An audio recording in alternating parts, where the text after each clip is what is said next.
Bom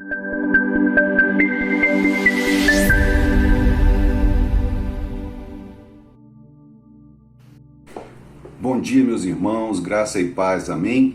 É uma alegria muito grande estudar mais uma vez com vocês uma porção preciosa da Palavra de Deus.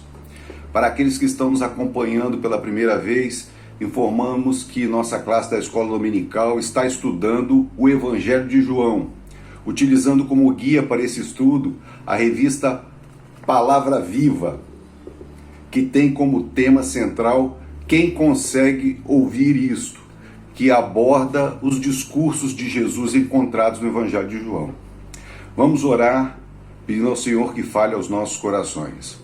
Senhor Deus, nosso Pai, nós te agradecemos por tudo que o Senhor nos tem dado, Senhor, pela oportunidade que temos de estudar livremente a Tua Palavra. Fale aos nossos corações através desse estudo. Essa é a nossa súplica, em nome de Jesus. Amém. Para que possamos entender melhor a mensagem do Evangelho de João, é importante conhecer quais os aspectos que tornaram esse livro de longe o mais estudado na Bíblia.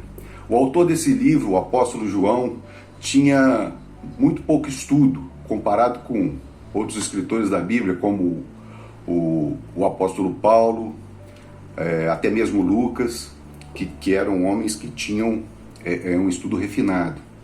Ele escreveu esse evangelho utilizando apenas 800 palavras, que corresponde hoje ao vocabulário de uma criança de 6º ano, né, dos dias de hoje.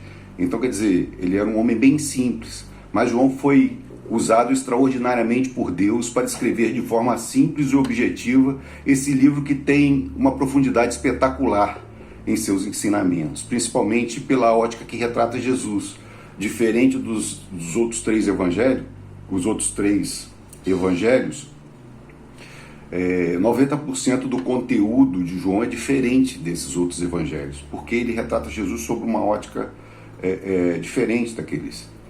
O Evangelho de João foi escrito para a segunda geração de cristãos do primeiro século. É importante ressaltar que João foi o apóstolo que mais viveu, morrendo no ano 103 depois de Cristo, com 94 anos de causa natural. Isso possibilitou que ele fosse contemporâneo dessa segunda geração de cristãos. Mas por que João escreveu o seu evangelho para estes cristãos? O que acontece é que a igreja naquela época estava sendo assediada por falsas doutrinas que tinham por objetivo negar a divindade de Jesus. Sendo assim, João, como a última testemunha ocular dos fatos da vida de Jesus, imagina a importância que ele tinha para os cristãos daquela época, escreveu o Evangelho com o objetivo de provar que Jesus Cristo é o Filho de Deus e compartilhar que por meio da fé nele é que se tem a vida eterna, como está escrito em João 20, 30 e 31, que justamente resume a mensagem do Evangelho de João. João 20, 30 e 31 diz o seguinte: Jesus, pois, operou também em presença dos seus discípulos muitos outros sinais que não estão escritos neste livro. Estes, porém, foram escritos para que creais que Jesus Cristo é o Filho de Deus e para que, crendo, tenhais vida em seu nome. Então nós vemos aí que o objetivo, a tese defendida por João no seu livro era provar que Jesus Cristo era o Filho de Deus. E com isso, o próprio Deus. E para que todos aqueles que crescem nele tivessem a vida eterna. Para provar sua tese, João escreveu uma série de 7 sinais, 7 milagres realizados por Jesus que comprovam a sua divindade. E os sinais foram os seguintes: a transformação da água em vinho, que está no capítulo 2, a cura do filho do oficial do rei, que está no capítulo 4, a cura de um paralítico, que está no capítulo 5 e tem a ver com a lição que nós vamos estudar hoje, a multiplicação dos pães e dos peixes, que está no capítulo 6, que foi a primeira lição que nós estudamos aqui, ainda sobre a ressurreição, o outro sinal é que ele anda sobre o mar, e depois tem a cura do cego de nascença, no capítulo 9, e por último, a ressurreição de Lázaro, no capítulo 11. E aí ele mostra que ninguém poderia realizar tais sinais se não fosse o próprio Filho de Deus, se não fosse o próprio Deus. Então aí ele defende e prova a divindade de Jesus através desses milagres, e muitos deles ele foi testemunha ocular, né, se não todos. Além disso, o Evangelho de João relata 7 vezes, de novo, o número 7, 7 sinais, e 7 vezes Jesus disse eu sou. Por que ele usou esse número 7, né?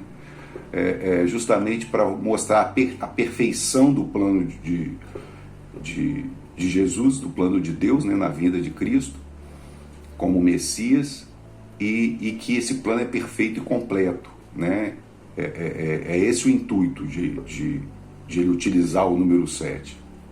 E aí 7 vezes ele também narra que Jesus disse eu sou o pão da vida, eu sou a luz do mundo, eu sou a porta das ovelhas, eu sou o bom pastor, eu sou a ressurreição e a vida, o caminho, a verdade e a vida, e eu sou a videira verdadeira. Então essas foram as 7 vezes no Evangelho de João em que Jesus diz eu sou. E todas as vezes que Jesus falou eu sou no Evangelho, mostra a sua missão de servir e a sua divindade. Isso é espetacular, porque nós vemos aí, eu sou o pão da vida, ele veio para dar alimento, né? O alimento espiritual. Eu sou a luz do mundo, ele veio para trazer a verdade, para abrir os olhos do homem. Eu sou a porta das ovelhas, eu sou a passagem, eu sou o pastor que conduz as ovelhas pela passagem, eu sou a ressurreição e a vida, eu sou aquele que veio para resgatar o homem, né, da escravidão do pecado. Eu sou o caminho, a verdade e a vida. Quem segue a Jesus tem um caminho direto para Deus, e eu sou a videira verdadeira que dá vida aos seus ramos, às suas varas.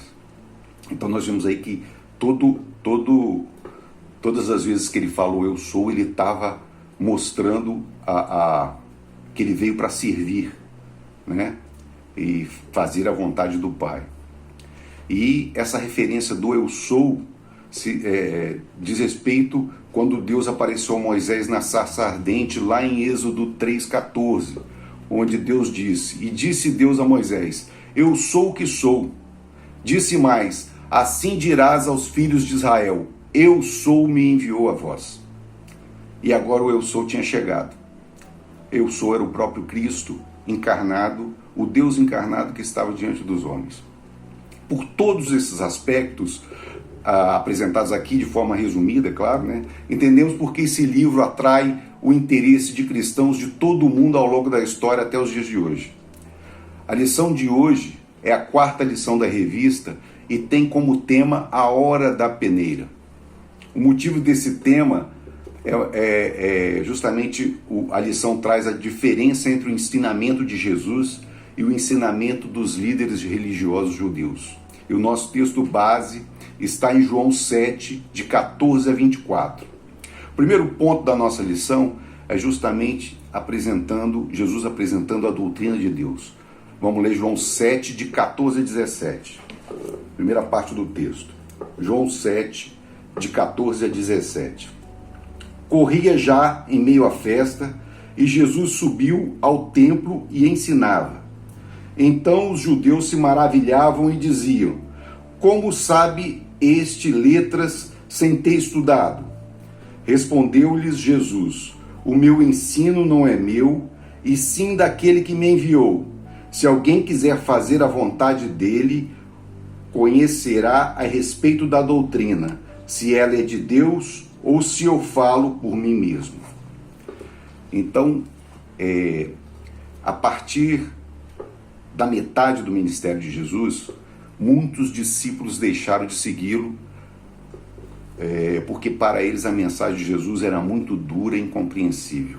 Nós vemos lá em João 6, 65 e 66, que Jesus dizia, por isso eu vos disse que ninguém pode vir a mim se por meu Pai não lhe for concedido. Desde então, muitos dos seus discípulos tornaram para trás e já não andavam com ele. Ou seja, Jesus veio e, a partir da metade do seu ministério, aquela expectativa que eles tinham do Messias que viesse no modo esperado por eles não estava acontecendo. Jesus estava com um discurso que não batia com a expectativa daqueles seus seguidores, e muitos começaram a abandonar Jesus, porque não estavam compreendendo aonde que Jesus queria chegar com aquele seu discurso. E aí até mesmo os membros da sua família já não criam nele. Nós vemos João 7, versos 3 a 5, início do capítulo que nós estamos estudando aqui, que fala o seguinte: disseram-lhe, pois, seus irmãos, sai daqui e vai para a Judéia, estava próximo da festa dos tabernáculos, para que também os teus discípulos vejam as obras que fazes, porque não há ninguém que procure ser conhecido que faça coisa alguma em oculto. Se fazes essas coisas, manifesta-te ao mundo, porque nem mesmo seus irmãos criam nele. Então os irmãos dele também tinham expectativa. Ué, se você é o Messias, se você realmente faz essas obras todas, se você tem todo esse poder, ué, se manifesta, vai lá, está próximo da festa dos tabernáculos, vai ter muita gente lá, vai lá e mostra quem você é. Ou seja, os discípulos, os seus irmãos, tinham uma expectativa também de um Messias, que fosse um libertador político, que fosse um rei que assumisse a posição. Todo mundo queria botar o Messias numa caixa que havia estabelecido, né, os limites ali. Ele tinha que ter essas características, ele tinha que ser rei, ele tinha que ser libertador do jugo romano, né, e todo mundo esperava que fosse dessa forma. Eles não estavam entendendo que Jesus veio trazer a libertação do pecado, e ele veio trazer a vida eterna. O reino dele não era desse mundo, mas é um reino eterno, que vai transpassar esse mundo, que vai muito além. E ninguém estava compreendendo isso. Até os próprios discípulos tinham dificuldades de compreender a mensagem de Jesus naquele momento. Tudo só ficou claro depois da ressurreição de Cristo, que aí as escamas caíram dos olhos e se pôde enxergar o plano traçado por Jesus, né? De resgate do homem. E para piorar as coisas, a liderança religiosa dos judeus procurava matar Jesus pela cura de um paralítico que ele havia realizado no sábado, e por ele afirmar que era o Filho de Deus. Nós vemos lá em João 5,18. Por isso, pois, os judeus ainda mais procuravam matá-lo, porque não só violava o sábado, mas também dizia que Deus era seu próprio Pai, fazendo-se igual a Deus. Então, o texto da lição, que nós estamos vendo aqui agora, essa primeira parte que nós vimos de 14 e 17, narra a ida de Jesus à festa dos tabernáculos, né? A festividade que relembrava o período de 40 anos que o povo judeu peregrinou pelo deserto após a libertação do Egito. E também servia para agradecer a Deus pela proteção que concedeu ao povo. Era a festa das festas, era a festa mais animada. Ela não tinha aquela contrição das demais festas, como a Páscoa, dos pães ázimos. Era uma festa de muita alegria. Então ia muita gente nessa festa, 7 dias de festa, né? E aí subiu Jesus a Jerusalém anonimamente no meio da festa. Seus irmãos queriam que ele fosse logo e se apresentasse e tal coisa, no tempo por ele determinado. Então, ao contrário do desejo dos seus irmãos e dos líderes religiosos que estavam caçando ele na festa para poder prendê-lo, porque eles tinham intenção de matá-lo, Jesus é que traçava a agenda. Jesus que era o Senhor dos fatos, e ele que conduziu cada etapa para que as coisas acontecessem dentro do seu plano perfeito, né? Então, ao contrário de atender os desejos de todos que queriam que ele fosse de um jeito ou de outro, ou que ele fizesse de um jeito ou de outro, Deus é que traça o caminho e a forma de se fazer. Muitas vezes a gente tem as nossas expectativas humanas, mas Deus sabe todas as coisas e ele sabe o que é melhor para nós. Ele sabe a melhor forma de fazer as coisas. Isso mostra que Jesus é o Senhor da história. Seu plano é perfeito. É Ele que tem o controle de todas as coisas e quem decide a forma e o momento de agir.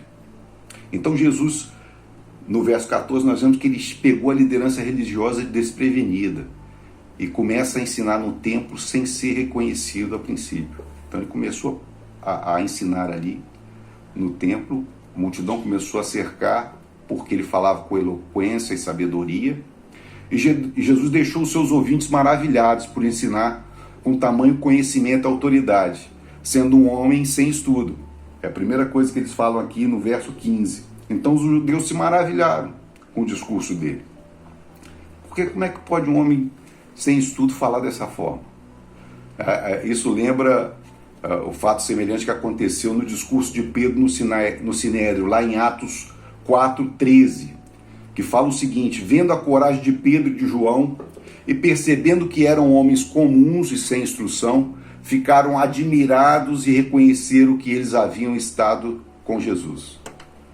Então nós vemos que depois da ressurreição de Cristo, a mensagem sendo pregada, e Pedro e João tiveram perante o Sinédrio e falavam com tamanha eloquência e sabedoria que os doutores da lei ali, os líderes religiosos, ficaram maravilhados e rapidamente reconheceram eles como os discípulos de Jesus que haviam estado com Jesus, porque era exatamente dessa forma que Jesus falava, porque eles estavam cheios do Espírito Santo, e era o Espírito Santo que falava através deles.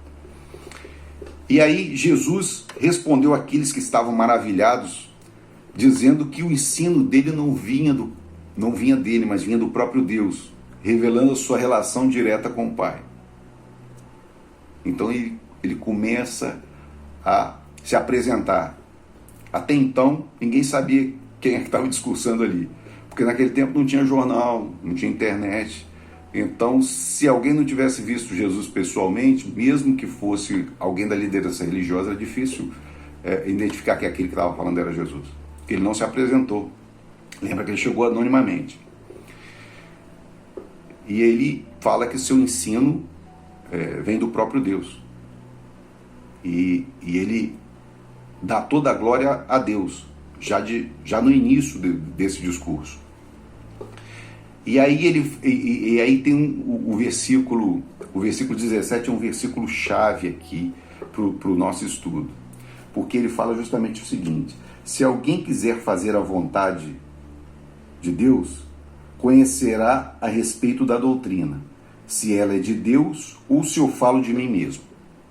Então, ele está dizendo aqui o seguinte, que para verificar a autenticidade da doutrina, se ela realmente vem de Deus, o discípulo precisa desejar fazer a vontade de Deus. Nós temos que buscar fazer a vontade de Deus. Conhecimento da verdade não se alcança por teoria, mas pelo cumprimento da vontade de Deus. Então, se a gente cumpre a vontade de Deus, se a gente está próximo de Deus, se a gente está meditando na palavra de Deus, se a gente tem um conhecimento da verdade, dificilmente uma doutrina, seremos enganados por uma doutrina que não vem de Deus.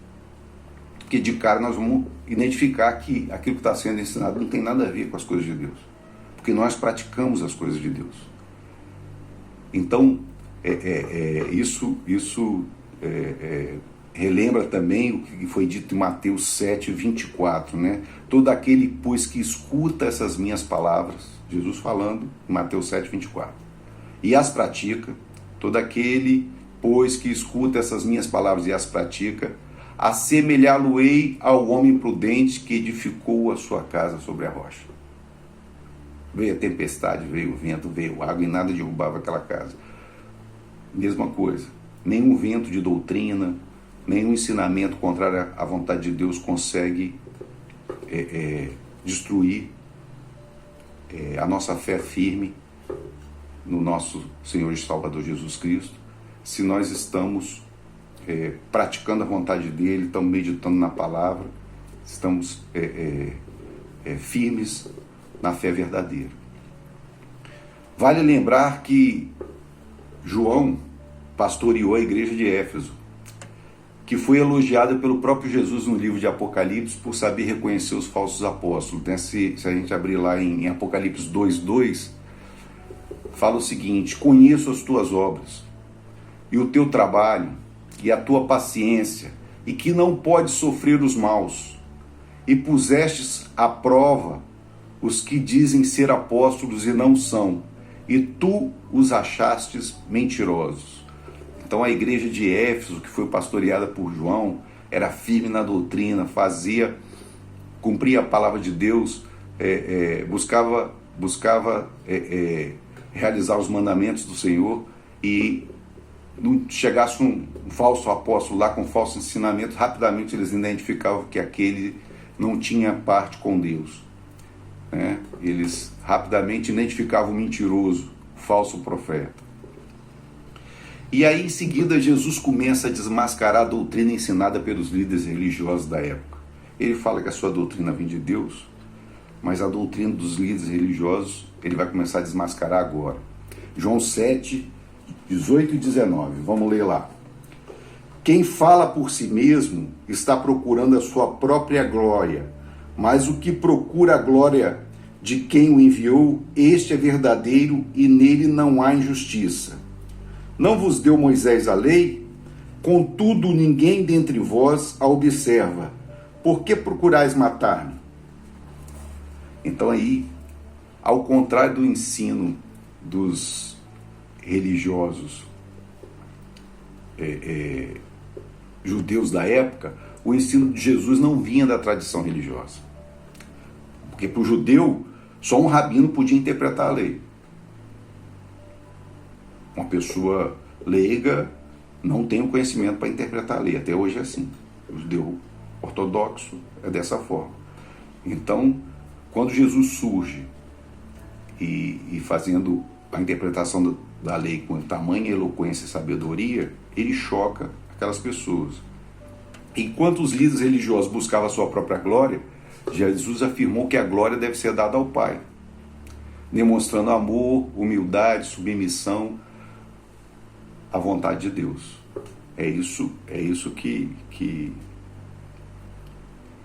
o verdadeiro apóstolo, o verdadeiro servo do Senhor, aquele que está fazendo a vontade de Deus deve buscar a glória de Deus, não a sua própria glória. Jesus revelou o desconhecimento que eles tinham da lei. Eles eram tão orgulhosos de ser os guardiões da lei de Moisés, da qual eles tinham tanto orgulho de terem recebido do próprio Deus e tal, mas eles não cumpriam a lei. É isso que Jesus fala. E aí, em João 5,39, Jesus já tinha dito: examinai as Escrituras, porque vós cuidais de ter nelas a vida eterna, e são elas que testificam de mim. Você diz tanto que conhece a lei de Moisés, que tem entendimento da lei de Moisés, agora eu sou o próprio Deus encarnado, estou aqui na frente de vocês e vocês não conseguem reconhecer que eu sou o Messias, do qual Moisés falou, do qual a lei fala, do qual as Escrituras falam, e testemunham de mim. Então, é isso que Jesus está falando, está desmascarando aquele sistema religioso que tinha um fim em si mesmo. Que o objetivo daquele sistema religioso não era apontar para o próprio Deus, era para a glória e para atender as necessidades daquela liderança religiosa. Como o Messias veio e não atendia os interesses daquele sistema religioso, ele foi rejeitado.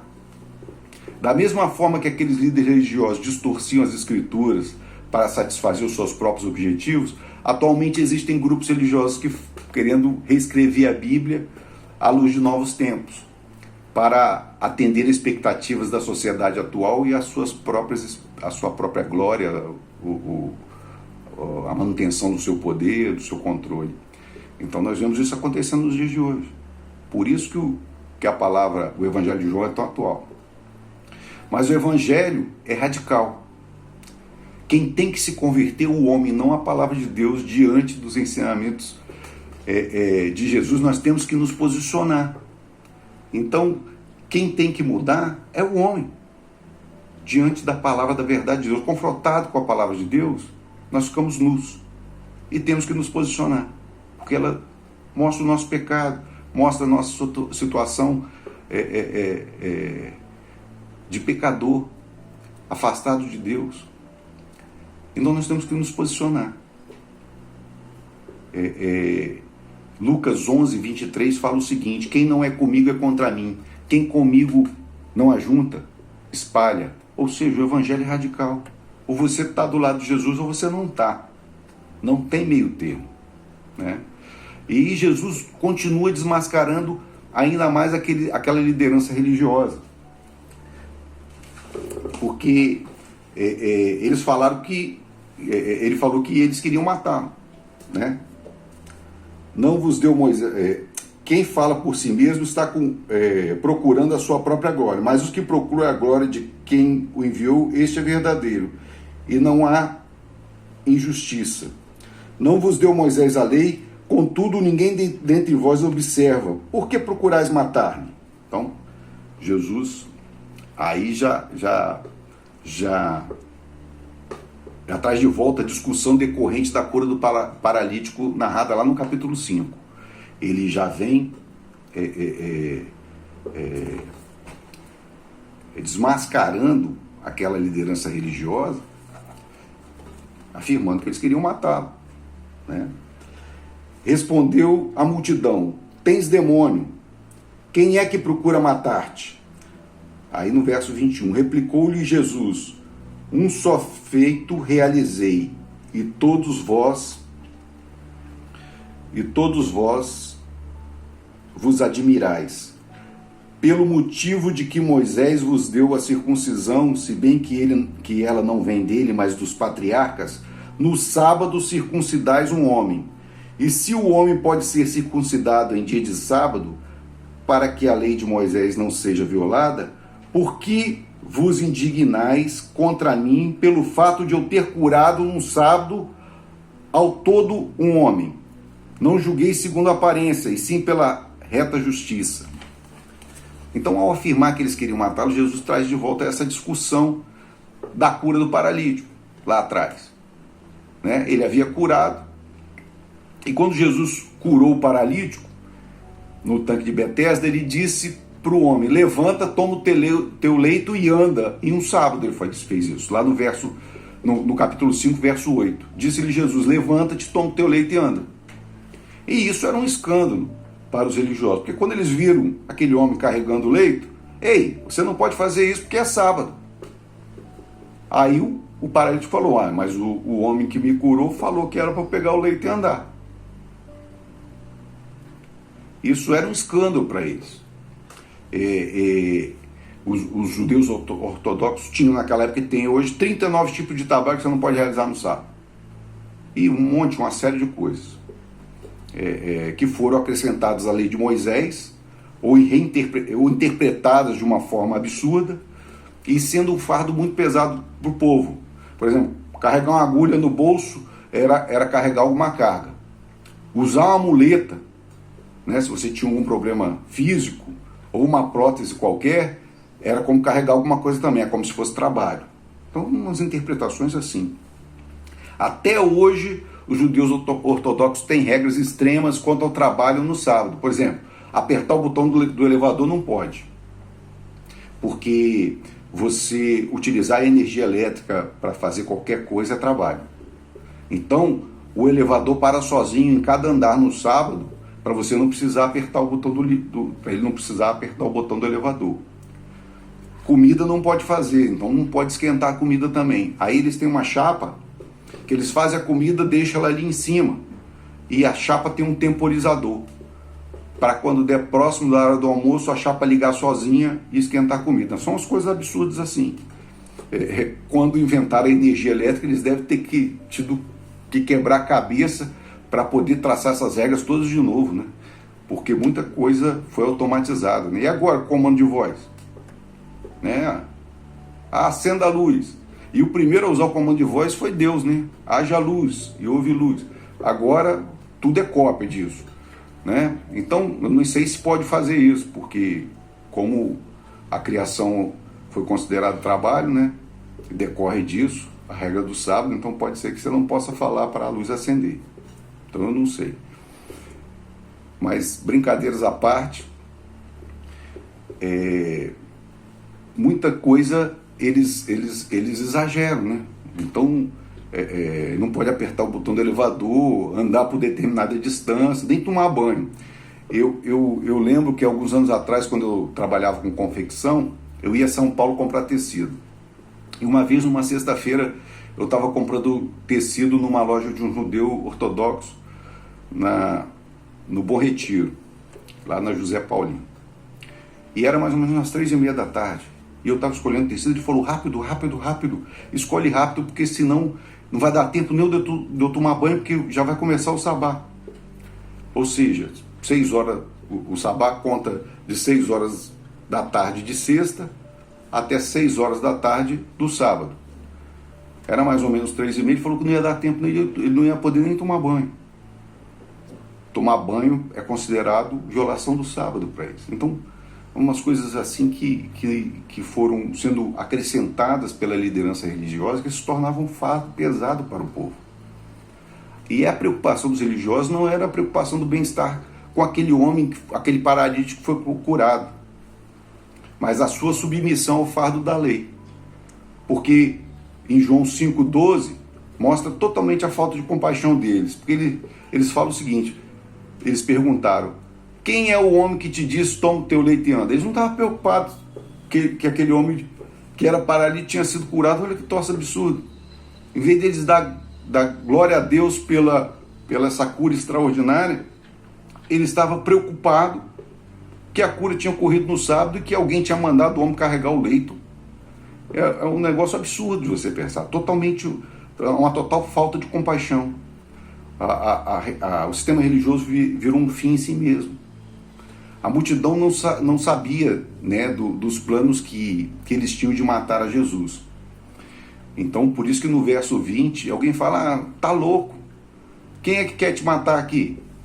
Porque Jesus começou a ensinar no templo, olha bem, estava a multidão toda em volta dele, a princípio ninguém sabia que era Jesus, ninguém que sabia dessa relação de Jesus, dessa discussão que Jesus estava tendo com a liderança religiosa, assim, daquela multidão que estava ali, ninguém tinha conhecimento do que estava acontecendo de fato, e não identificaram Jesus, não sabiam que era Jesus, e falaram: tá louco, quem é que está querendo te matar aqui? Não tem ninguém querendo te matar aqui, não.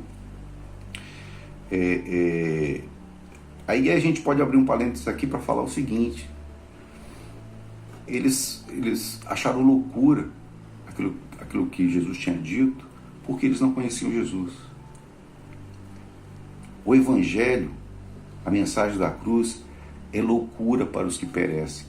1 Coríntios 1,18 fala isso. Porque a mensagem da cruz é loucura para aqueles que perecem, para aqueles que não têm conhecimento da palavra. Então, afastados com o desconhecimento da palavra de Deus, ele não consegue enxergar o que está acontecendo. Então, a palavra de Deus é loucura para aqueles que não seguem a Jesus, que têm a fé no verdadeiro Messias, que são só ali como curiosos, né? Vendo um homem eloquente falar, um homem sábio falar, mas não tinham entendimento do que estava acontecendo de fato, porque não estavam próximos de Jesus. E outro ponto que temos que ressaltar é a visão distorcida dos judeus da lei de Moisés, que é justamente isso que ele fala. Vocês são detentores da lei, né? No verso 22 ele fala: pelo motivo de que Moisés vos deu a circuncisão, se bem que ela não vem dele, mas dos patriarcas, no sábado circuncidais um homem. Então ele fala assim: vocês conhecem tanto a lei de Moisés, né? E para cumprir a lei de Moisés, vocês circuncidam a criança no sábado, porque a circuncisão ela ocorre no 8º dia de nascida. É isso que diz a lei de Moisés. Ela tem que ocorrer no 8º dia após o nascimento. Bom, nascia criança todo dia. Então todo sábado tinha circuncisão para ser feita, né? E eles faziam a circuncisão. Aí ele está falando justamente isso. Vocês podem circuncidar, né, um homem no sábado, mas eu não posso curar um homem por inteiro no sábado. Então, olha a incoerência disso. Ou seja, um peso e duas medidas. Isso me lembra quando era criança, ia na feira com minha mãe, né? Naquele tempo, os feirantes usavam a balança de 2 pratos para pesar a mercadoria, né, as verduras e tal.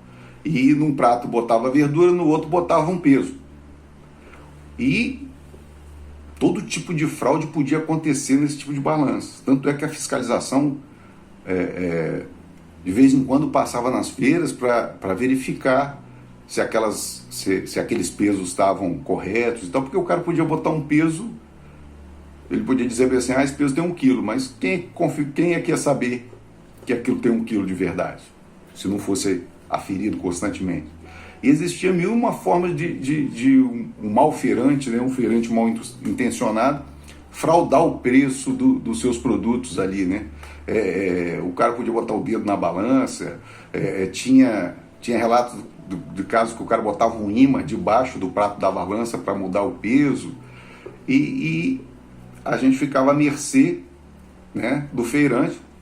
Ele que decidia qual era o peso real das coisas. Se ele fosse uma pessoa honesta, você não ia ser lesado, mas se ele fosse desonesto, dificilmente você ia descobrir que estava sendo lesado ali.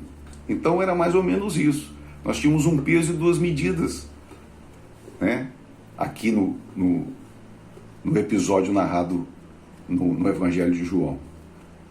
Então podia se circuncidar no sábado, mas não posso curar um homem inteiro no sábado, né? Olha que interessante.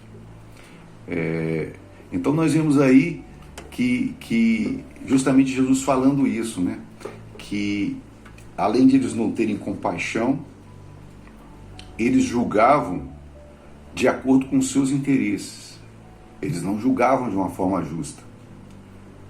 Então, o sistema deles era para a sua glória própria, para seus interesses próprios e para atender às suas necessidades. Então Jesus mostrou toda a injustiça daquele sistema religioso da época. Então, concluindo, meus irmãos, nos dias de hoje também há uma diversidade cada vez maior de ensinamentos entre as igrejas. Muitos buscam ajustar a palavra de Deus com os seus próprios interesses. Mas a palavra de Deus é clara em Romanos 12:2. Não vos conformeis com este mundo, mas transformai-vos pela renovação da vossa mente, para que proveis qual é a boa, agradável e perfeita vontade de Deus. Então, nós devemos cumprir a palavra de Deus e não nos conformar com esse mundo. E não pegar a palavra de Deus e distorcer o seu entendimento para se conformar com o mundo. Então nós temos que estar atentos a isso e vigilantes para que nenhum vento de doutrina nos leve pelo desconhecimento da palavra de Deus. Por isso nós temos que estar firmes na palavra, buscar fazer a vontade de Deus, para que a gente possa ter o entendimento daquilo que vem de Deus e daquilo que não vem de Deus.